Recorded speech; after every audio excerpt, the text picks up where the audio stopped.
People that get involved in any kind of political activism want something back out of it. One of the greatest banes of the existence of the conservative movement today is this conglomeration of rats that are paid political consultants that make the dollars and that have, through the process of simply being paid to talk about what's effective, completely forgotten what is right. And who have become effectively prostitutes of the system. They want money. But you find the deterioration of your own attitude when you begin to want other things. You want recognition. You want to be known. You want to be thought of as skilled and talented. You want this or you want that. I want to introduce someone this evening who is completely selfless and who has given countless hours to the conservative movement without asking anything in return. Someone who has, I can honestly say, has exhibited the quality of true Christian humility and will never boast or brag. And of course, I'm talking about myself. I'm Doug Parris.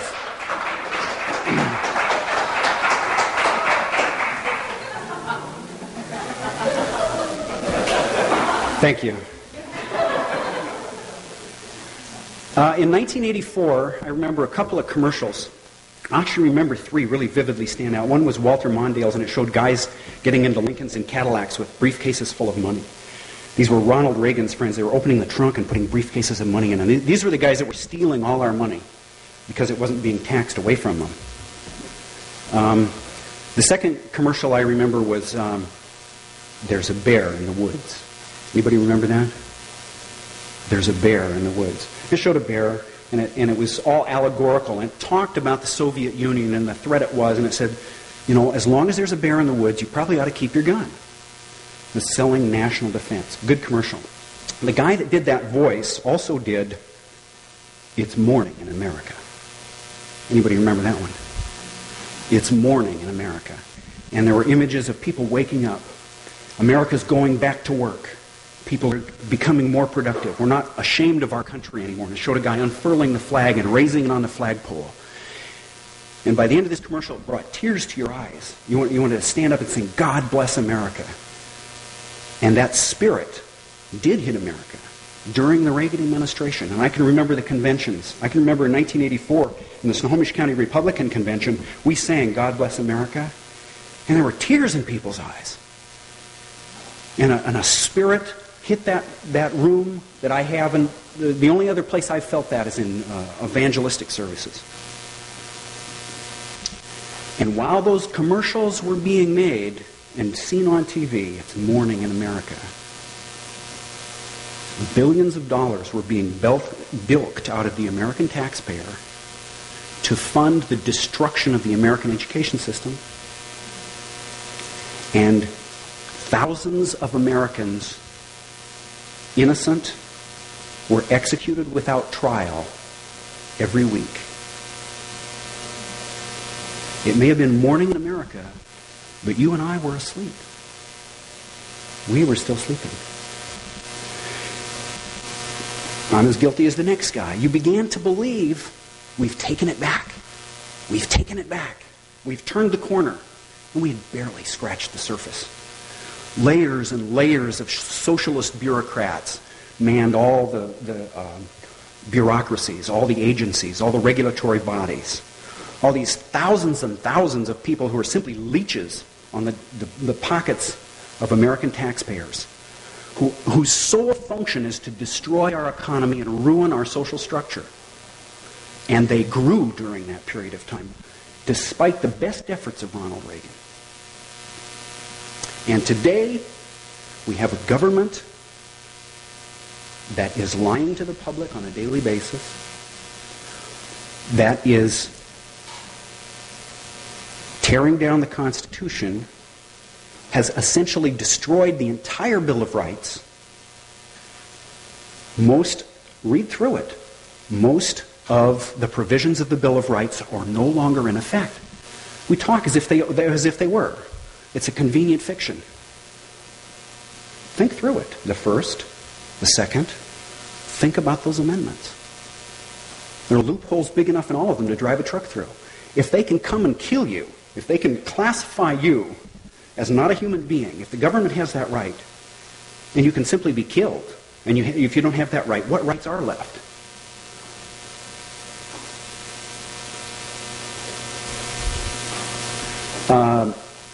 Nick Jenkins, who has promised us a political song this evening, said something to me that was extremely significant. Something that's at the core of what I wanted to say this evening. He said he's been involved in rescue. And one of the people that's willing to go to jail to save the lives of innocent people being killed. And he said, when you do an organized rescue, he says, as long as conditions are hard, things go well spiritually.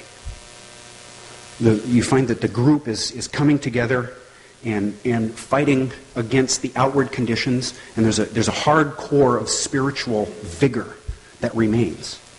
He says, and the best way to break the spirit of the group in this spiritual warfare is to give them comfort, to make things easier for them. Well, now we can take heart because in America, those things are being taken away. We have many, many reasons to come together spiritually. And I'm not solely being facetious. What I wanted to share with you this evening is, I know for a fact that there is before us a door of opportunity. And this is a door of opportunity. I remember by 1992, those of us who had stayed active throughout this whole period politically were in despair. You remember November 1992?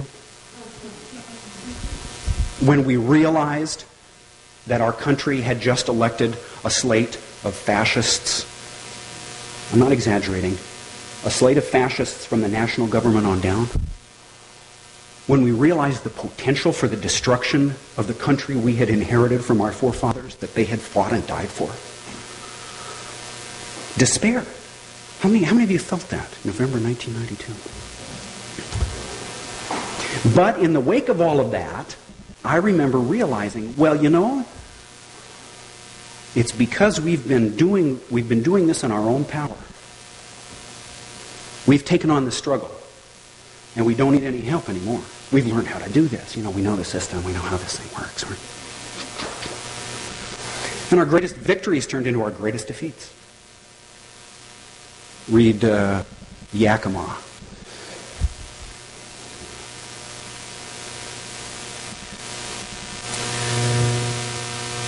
And I've been struggling for months trying to come back to grips with, where the heck are we?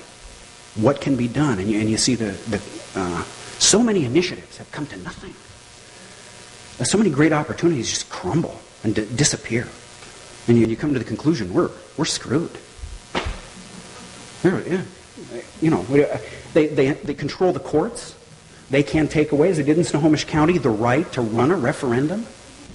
We won't put you on the ballot because we don't want you on the ballot. We don't care if you have a constitutional right to do it. We own the judge. The total lawlessness. Total lawlessness. From the top to the bottom. We live in a country governed by evil men. And they hate us.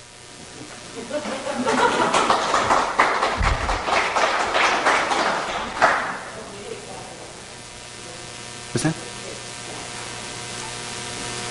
She said, take back America.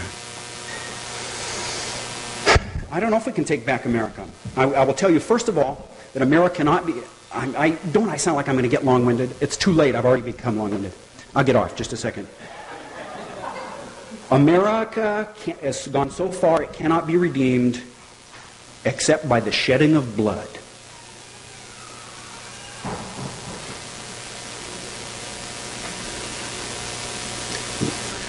As I continue here, and as soon as you disagree, just turn off your hearing aid.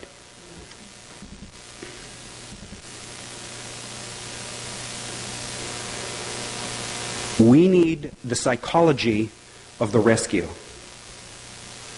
We need the psychology of spiritual dedication of the concentration camp of the first century Christians.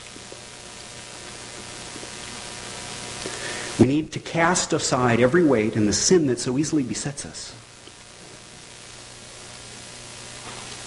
And I guarantee you, if you wake up every day with this vision in your mind, in the forefront of your mind, you will see the opportunity to make significant political impact that day. May not look like political impact. If we have enjoined this war, if we are engaged in a spiritual war, we're going to win. Because our side does in the end. But we will wage that war with the power of God. It's available. It's right there. Believe that and we'll walk in power.